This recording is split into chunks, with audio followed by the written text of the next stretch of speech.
Hello. I'm going to read something that I wrote after I got my COVID vaccine. I was very sick when I wrote this, and I couldn't really get up and do anything. So I just laid in bed and I thought, why don't I make this time meaningful? So here's what I came up with. Wouldn't it be, section one is called the root cause of suffering. Wouldn't it be nice if we could control our impermanent world? Our lives are brimming with spontaneity, impermanence, and instability. We know that conceptually, but we don't understand it within our hearts. Inside our hearts, based on our societal and familial conditioning, we think we can try to control people, places, and things.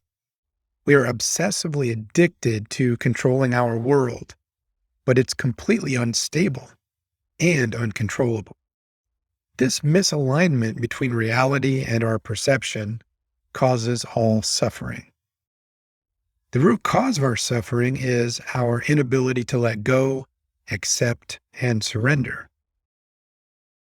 This is caused by desire for certain outcomes and aversion to other outcomes. I'm lying here one day after my COVID vaccine, and I have a 100.5 temperature. I'm closely watching my mind's rugged determination to reject the situation.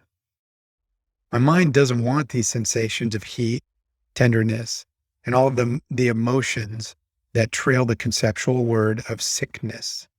If we investigate carefully with steely-eyed focus, we can examine every situation to see if it has the same, we can examine every situation to see if it is the same as the stories we tell about the situation. To a large degree, our stories cause our suffering, rather than the actual experiences, which we should understand are totally different. At our core, we are completely addicted to me. Quotations. This addiction to me enlarges small problems in our lives, making them seem insurmountable.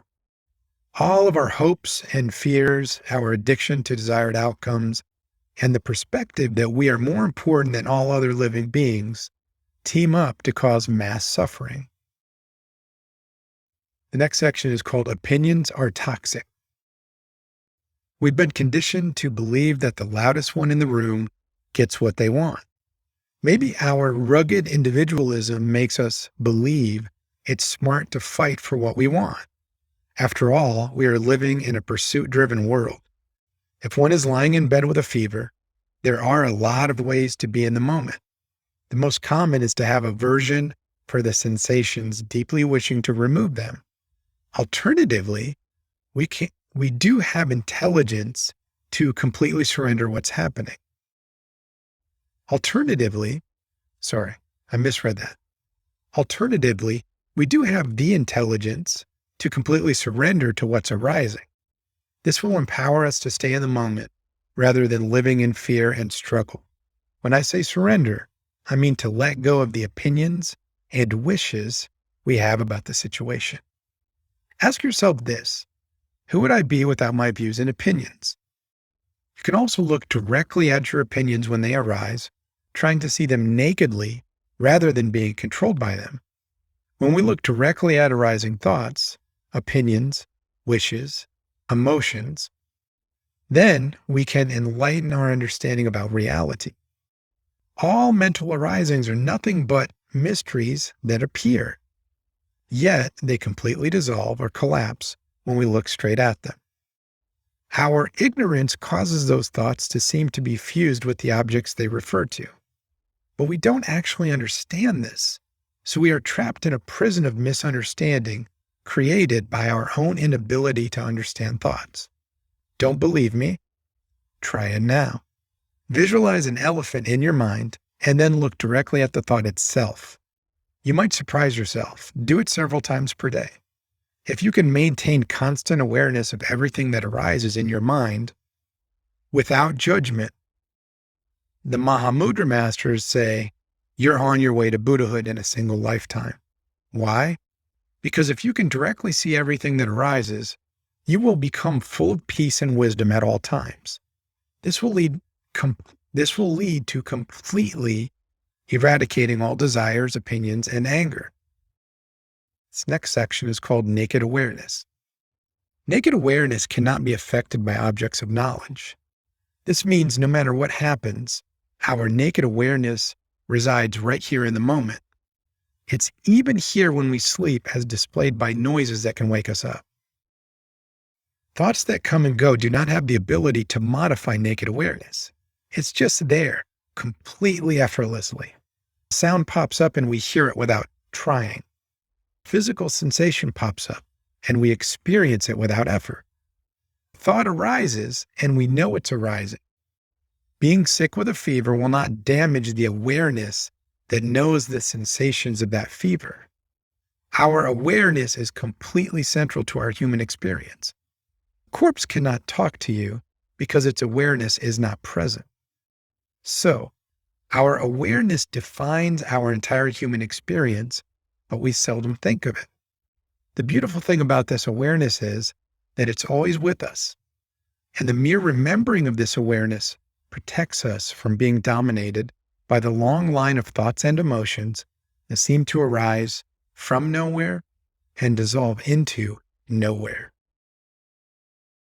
The last section is called Forget About the Anchor. Try as we may, there is no anchor to our ship. Anchors create stability by stopping a ship or a boat from moving. If there's a storm ahead, dropping the anchor might allow you to avoid stormy weather ahead. But in real life, we have no anchor. There's nothing we can do to make our impermanent world permanent, yet we try like hell to make it so. We're always looking for a safety blanket to cope with the infinite potential of the universe, and we don't know how to shift into letting go. The only option for someone who wishes to be content is to let go, to drop all the wishes for stability.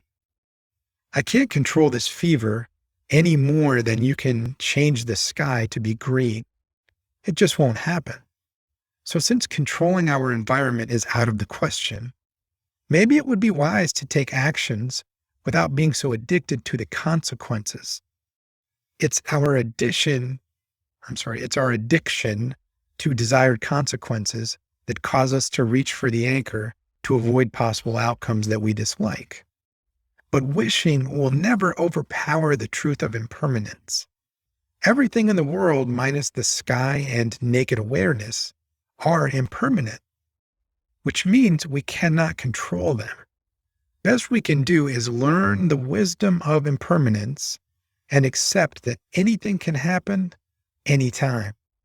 The faster we embrace reality, rather than trying to control it and buckle it up like a seatbelt, the faster we embody content, silent strength.